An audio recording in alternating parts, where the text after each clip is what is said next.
درد سگ کر بھی تیرا نام لیے جاتے ہیں تیرے حضرت ابراہیم کے اس قول کے مطابق ہوتی ہے ان صلاتی و نسکی و محیای و مماتی للہ رب العالمین۔ اے پروردگار عالم، میری نماز بھی تیرے لیے ہے، میری قربانی بھی تیرے لیے ہے، میرا روزہ بھی تیرے لیے ہے، میری زندگی بھی تیرے لیے ہے، میری موت بھی تیرے لیے ہے۔ اور جب بندے کا عالم یہ ہو جائے کہ اس کی زندگی بھی خدا کے لیے ہو، اس کی نماز بھی خدا کے لیے ہو، اس کا روزہ بھی خدا کے لیے ہو، اس کی قربانی بھی خدا کے لیے ہو، اس کی زندگی بھی خدا کے لیے ہو، اس کی موت بھی خدا کے لیے ہو، جب بندے کا عالم یہ ہوتا ہے تو پھر ایسے بندے کی چہرے کو دیکھ کر کے فوراً خدا کی یاد آ جاتی ہے۔ جب اس بندے کے چہرے کا دیدار کرو گے، جب اس کی صحبت میں بیٹھو گے، تمہیں خدا کی یاد آئے۔ بے شک، سبحان اللہ۔ نعرہ تکبیر، نعرہ تکبیر،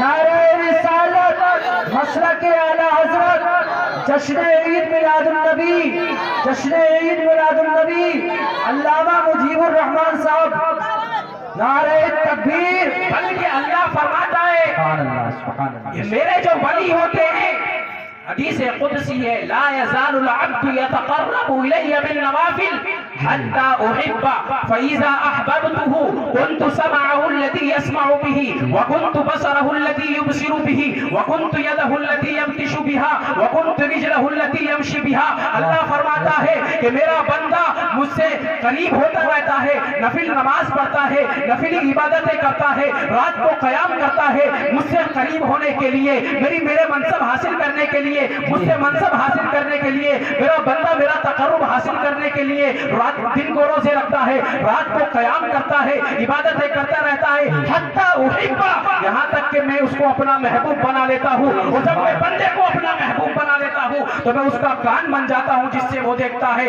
میں اس کی آنکھ بن جاتا ہوں جس سے وہ سنتا ہے، میں اس کا ہاتھ بن جاتا ہوں جس سے وہ پکڑتا ہے، میں اس کا پیر بن جاتا ہوں جس سے وہ چلتا ہے۔ اب بتاؤ، جب بندے کی کیفیت یہ ہو کہ وہ توفیق الہی سے دیکھے، قدرت الہی سے پکڑے، قدرت الہی سے چلے، قدرت الہی سے سنے، قدرت الہی سے دیکھے، تو جب بندہ اس مقام کو پہنچ جاتا ہے تو ایسے بندوں کا جب تم دیدار کرو گے، جب ان کے چہرے کی زیارت کرو گے، تمہیں خدا کی یاد آئے۔ جی بھی، سبحان اللہ، سبحان انہی کے بارے میں کہا ہے الذین اذا رؤوا ذکر اللہ، اللہ کے ولی وہ ہوتے ہیں جب ان کے چہرے کا دیدار کرو گے تمہیں خدا کی یاد آئے۔ جی، بے شک، بے شک۔ اور جب اللہ کسی بندے کو اپنا محبوب بنا لیتا ہے تو پھر اس بندے کی محبت پوری کائنات کے دلوں میں ڈال دیتا ہے۔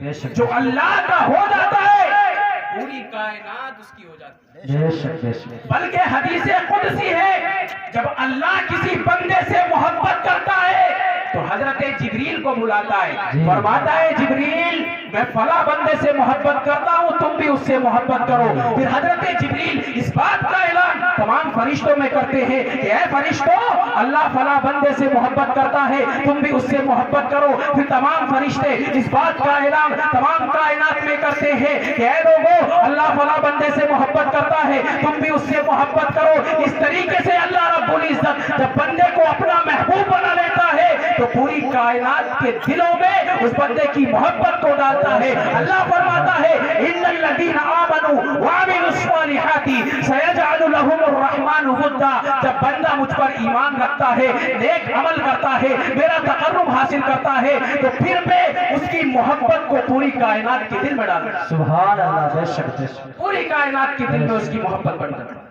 اور جب بندہ اللہ کا محبوب بن جاتا ہے تو پھر ساری کائنات اس سے محبت کرتی ہے۔ تو یہ ولی کی پہچان ہے کہ جب اس کے چہرے کا دیدار کرو تمہیں اللہ کی یاد آئے، اس کی صحبت میں بیٹھو تو تمہیں اللہ کی یاد آ جائے، ایسا انسان اللہ کا ولی ہوتا ہے۔ اور دوسری چیز اس آیت کے اندر اللہ نے یہ بیان کی ہے کہ جب میں کسی بندے کو اپنا ولی بنا لیتا ہوں تو پھر اسے منصب کیا عطا کرتا ہوں، اس کا منصب کیا ہوتا ہے؟ تو اللہ فرماتا ہے لا خوف علیہم ولا هم یحزنون. جب میں کسی بندے کو اپنا ولی بنا لیتا ہوں، اپنا دوست بنا لیتا ہوں، تو پھر اس کا مقام یہ ہوتا ہے، اس کا مرتبہ یہ ہوتا ہے کہ نہ ہی اسے کوئی خوف ہوتا ہے اور نہ ہی کوئی غم ہوتا ہے. جی جی جی بے شک بے شک. اب خوف کیا ہوتا ہے؟ تو خوف کہتے ہیں کہ انسان کو کسی ایسی چیز یا آفت کا ڈر ہو جو اس کو پہنچنے والی. تبھی تو انسان کا خوف ہوتا ہے. جیسے مثال کے طور پر میں کہوں کہ مجھے بخار نہ آ جائے، تو ایسی چیز جو ہمیں پسند نہیں ہے وہ ہمیں پہنچنے والی ہو، تو اس وقت ہمارے دل کے اندر جو کیفیت ہوتی ہے اسے خوف کہتے ہیں. اللہ نے فرمایا لا خوف، ان ولیوں کو کوئی خوف نہیں ہے، یعنی ان کو کوئی ایسی چیز پہنچ ہی نہیں سکتی جس کو یہ پسند نہیں کرتے. اور آگے اللہ فرماتا ہے نہ ہی انہیں کوئی غم ہے. اور غم کیا ہوتا ہے؟ تو غم کہتے ہیں کہ کسی محبوب چیز کے ہاتھ سے چلے جانے پر انسان کی جو کیفیت ہوتی ہے اسے غم کہتے ہیں. جیسے ہم کوئی چیز پسند کرتے ہیں اور پھر اچانک سے ہمارے ہاتھ سے چلی جائے تو اس پر جو کیفیت ہوتی ہے اسے کہتے ہیں غم. کہتے ہیں غم. اللہ نے فرما دیا میرے ولیوں کو نہ کوئی خوف اور نہ ہی کوئی غم، یعنی نہ ہی ان کو کوئی ایسی چیز پہنچے گی جس کو یہ پسند نہیں کرتے ہیں، اور نہ ہی ان کے ہاتھ سے کوئی ایسی چیز جائے گی جس کو یہ پسند کرتے ہیں.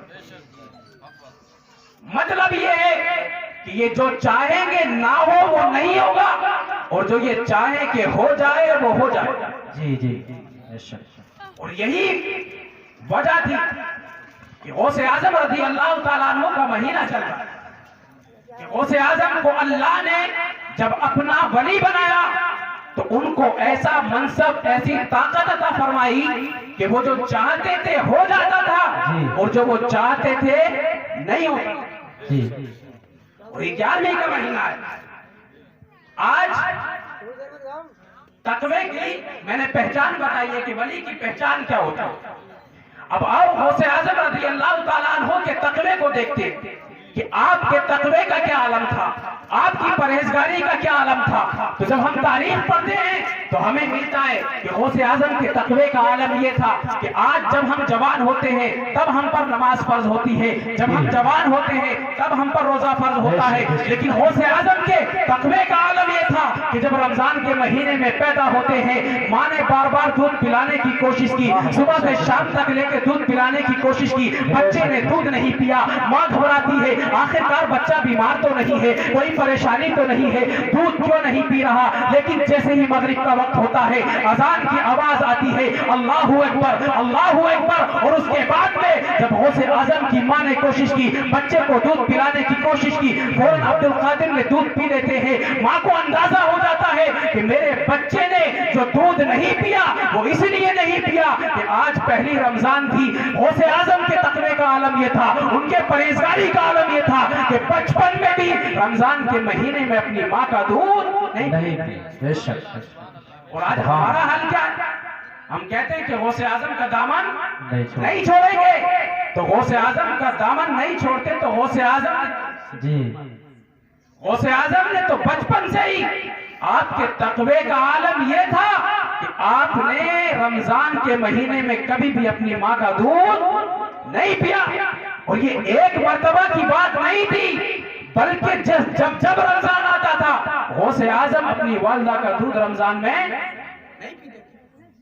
بلکہ دوسرا جب رمضان آیا تو بادل چھایا ہوا تھا، لوگ چاند دیکھنے کے لیے رمضان کا چھت پر چڑھے، لیکن چونکہ بادل تھا چاند دکھائی نہیں دیا. لوگ بڑے پریشان تھے کہ کل روزہ ہوگا یا نہیں.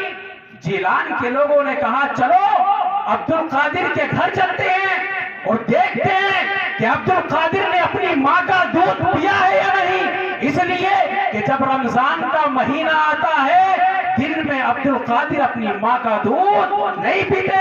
چلو عبد القادر کے گھر چلتے ہیں. جیلان کے سارے لوگ حضرت شیخ عبد القادر کے گھر آتے ہیں، ماں سے پوچھتے ہیں کہ اے شیخ عبد القادر کی ماں کہ آج تمہارے بچے نے دودھ پیا ہے؟ ماں نے جواب دیا کہ صبح سے کوشش کر رہی ہوں لیکن ابھی تک میرے بچے نے دودھ نہیں پیا. تو جیلان کے لوگ سمجھ گئے کہ آج پہلا روزہ ہے اور سب نے روزہ رکھ لیا، اور بعد میں تحقیق کے بعد پتا چلا کہ آج ہی رمضان کی پہلی تاریخ۔ یہ تقوی کا عالم تھا غوث اعظم کی بچپن سے۔ تو اب بتاؤ، جب بچپن میں یہ عالم تھا تو جب یہ شیخ بڑے ہو گئے ہوں گے، جب حافظ قرآن بن گئے ہوں گے، جب قاری قرآن بن گئے ہوں گے، جب یہ مفسر بنے ہوں گے، جب یہ محدث بنے ہوں گے، تب ان کے تقوی کا عالم کیا ہوگا؟ یہی وجہ تھی کہ جب جوان ہوتے ہیں تو جوانی کے عالم میں روایت میں آتا ہے، شیخ عبدالحق محدث دہلوی فرماتے ہیں کہ شیخ عبدالقادر جیلانی نے 40 سال تک عشاء کے وضو سے فجر کی نماز پڑھی تھی۔ 40 سال تک عشاء کا جب وضو کرتے تھے تو اسی وضو سے فجر کی نماز پڑھتے تھے۔ کیا مطلب ہے کہ عشاء کے وضو سے فجر کی نماز پڑھنے کا؟ تو مطلب یہ ہے کہ شیخ عبدالقادر جیلانی 40 سال تک رات میں سوئے نہیں تھے۔ رات کو جب عشاء کا وضو کرتے تھے اور پھر اس کے بعد اللہ کی عبادت کرنے کے لیے جب کھڑے ہوتے تھے تو سوتے نہیں تھے، اس لیے کہ سونے سے وضو ٹوٹ جاتا ہے۔ جب رات کو عشاء کا وضو کرتے تھے تو اسی سے فجر کی نماز پڑھتے تھے۔ صاف ظاہر ہوتا ہے کہ 40 سال تک شیخ عبدالقادر جیلانی نے رات کو اللہ کی عبادت کی اور 40 سال تک آپ سوئے نہیں تھے۔